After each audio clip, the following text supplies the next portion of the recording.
Hello bachcho, we have a question and the question states that two objects have different masses but the same kinetic energy. If you stop them with the same retarding force, which one will stop in the shorter distance? हमें ये बताना है, ठीक है। तो हमारे पास question ये है कि दो ऑब्जेक्ट्स हैं जिनके मास डिफरेंट हैं बट उनकी काइनेटिक एनर्जी सेम है। अगर हम उन दोनों को रोकते हैं सेम रिटार्डिंग फोर्स से, तो बताओ कौन सा शॉर्टर डिस्टेंस पे रुक जाएगा। तो सबसे पहले यहाँ हम की कॉन्सेप्ट की बात करें तो यहाँ पे की कॉन्सेप्ट हमारा क्या यूज होगा, तो यहाँ पे बात की जा रही है काइनेटिक एनर्जी और वर्क दोनों की। ओके, तो हमें पता है कि work done is equal to होता है, work done is equal to होता है चेंज इन काइनेटिक एनर्जी, ये होता है। ओके, तो ये वाला कॉन्सेप्ट हम यहाँ पे यूज करने वाले हैं, यानी work done is equal to delta K E. अब अकॉर्डिंग टू क्वेश्चन अगर हम देखें, अकॉर्डिंग टू क्वेश्चन अगर हम देखेंगे तो यहाँ पे हमें पता है कि बोथ द ऑब्जेक्ट्स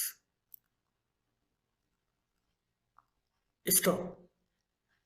ओके, यानी इट मीन्स क्या हो जाएगा यहाँ पे, final kinetic energy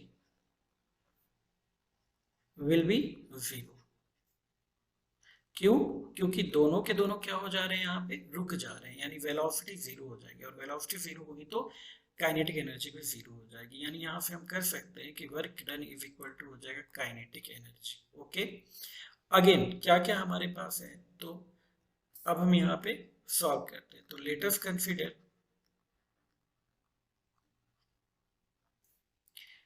m1 is equal to mass of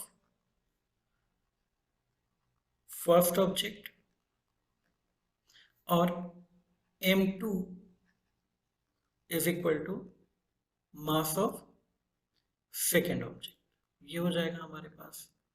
हमें दिया हुआ है रिटार्डिंग फोर्स सेम है, यानी F1 is equal to F2 is equal to F हो जाएगा। Okay, retarding force. उसके अलावा हमें दिया है काइनेटिक एनर्जी भी सेम है, तो काइनेटिक एनर्जी की अगर हम बात करेंगे तो यहाँ पे हो जाएगा kinetic energy 1 is equal to kinetic energy 2, और ये दोनों बराबर मान लो किसके, काइनेटिक एनर्जी के। ऐसे हम लिख सकते हैं। अब इन केस ऑफ फर्स्ट ऑब्जेक्ट, सबसे पहले हम पहले ऑब्जेक्ट के बारे में बात करते हैं। तो in case of first object तो कितना वर्क डन होगा, work done is equal to इसका हो जाएगा डेल्टा के ई, और क्योंकि फाइनल काइनेटिक एनर्जी जीरो है तो हम लिख सकते हैं work done is equal to K E के बराबर। राइट, इसको हम मान लेते हैं इक्वेशन नंबर 1। नहीं सॉरी, यहाँ पे क्या करेंगे हम अभी,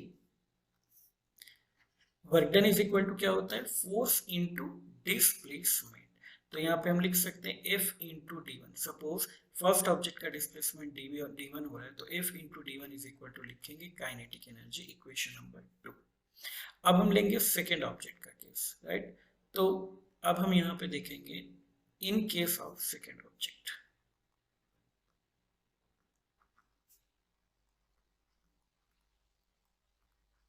तो यहाँ भी work done by second object is equal to होगा change in kinetic energy.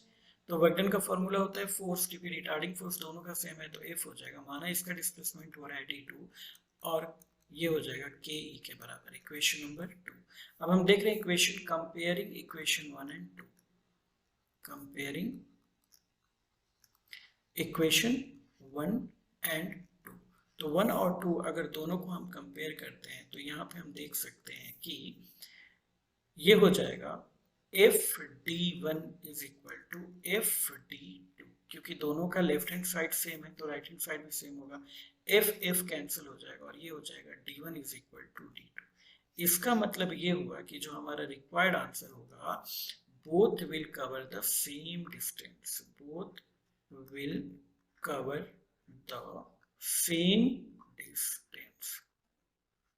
So this is our required answer. I hope it is clearly understood to you. Thank you so much.